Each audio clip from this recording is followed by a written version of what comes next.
requesting a meeting to discuss the border crisis. As of today, I still have not received a response from him or anyone in his administration. But in that short time period of 2 weeks, the situation at the border has only worsened. The United States now has an unprecedented 13,000 migrant children in custody.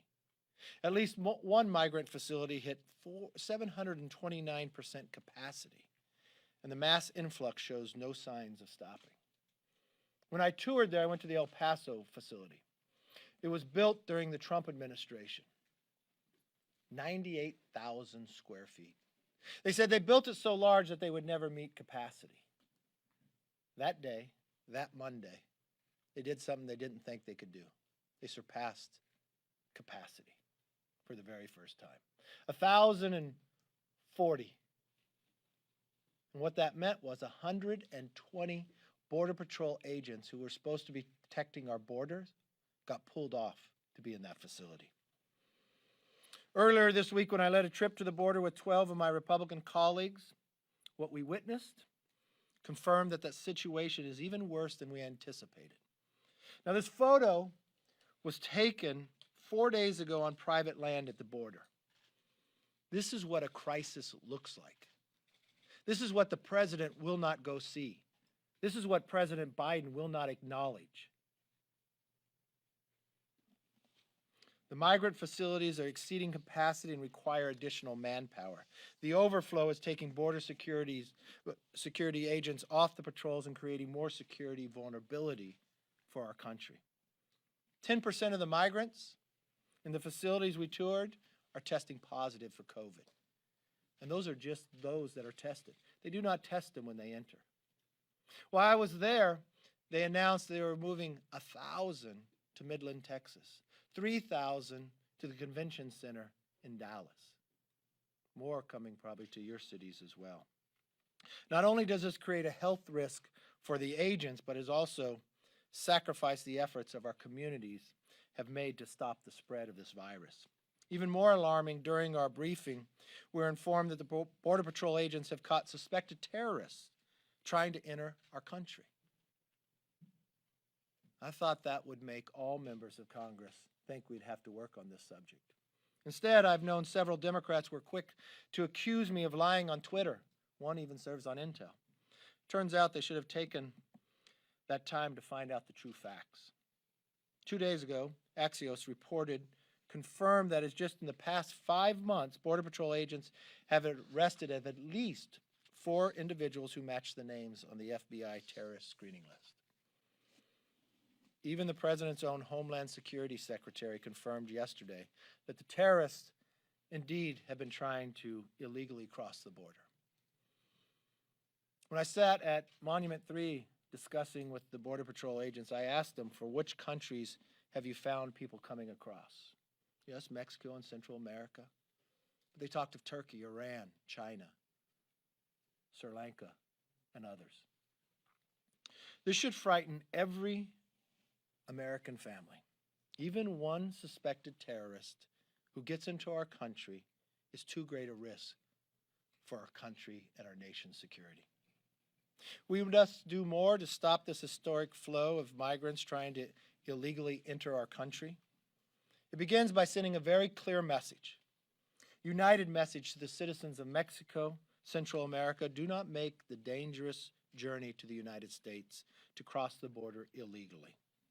There are legal avenues to enter our country. Doing otherwise is a violation of our laws.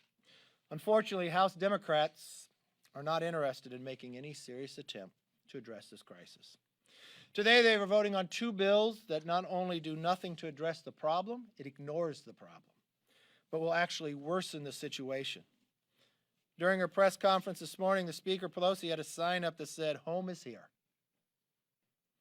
This is the wrong message at the wrong time. Homeland Security Secretary, we're saying, do not come, just do not come right now. But if you wonder when this all started, you could go back to the presidential debate, the very first presidential debate. What did Joe Biden say? He said illegal immigrants should immediately surge to the border. What did he think would happen when he said that? When I entered the facility, there were some families there. There was one from Honduras. Carlos Jimenez spoke to them, asked them how long the trek was, 22 days.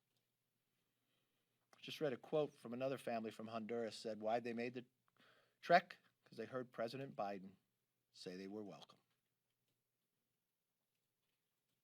They heard President Biden in a presidential campaign debate tell them illegal immigrants should immediately surge to the border. This president denies the right to even meet about it, travel to it, or acknowledge the crisis he created. Our border agents are overwhelmed, and they deserve the help of their federal government. I'm calling on to put politics aside. Let's work together for the security of our nation. That's why I sent the letter before I went to the border. As I sat at Monument 3, you look at the wall that was built in El Paso. It was supposed to be 150 miles. They built 133 miles, 17 short. I asked them, when did they stop? Midnight, January 20th. Has it created a problem? Yes, because it left the old barrier down and easy interest for others. I asked them what they have seen recently. More fentanyl than at any given time. More cartel movement in any given time. President Biden's own secretary says we're going to meet an all-time high, but still won't use the word crisis. The president's going to travel the nation. He's going to tout a $1.9 trillion bill, the single largest. In that bill is health care for illegals. Another clear message to create a bigger crisis along our border.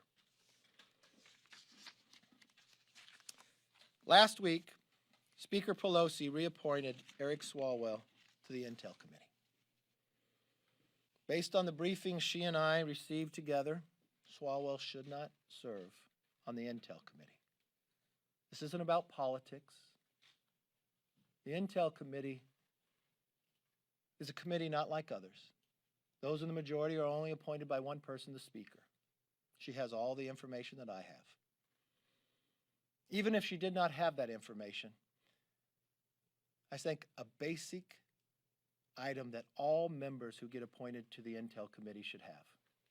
If you cannot get a security clearance in the private sector, you should not be appointed to the Intel Committee.